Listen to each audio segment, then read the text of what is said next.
ਓਏ ਆ ਤੂੰ ਉਹਦੇ ਆ ਗਿਆ ਤਾਂ ਉੱਥੇ ਕੌਣ ਹੈ?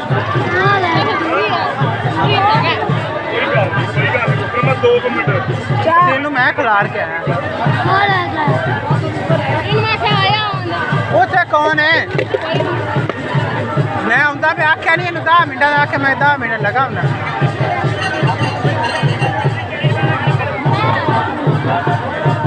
10 मिनट क्लोज हो घूम फिर ले।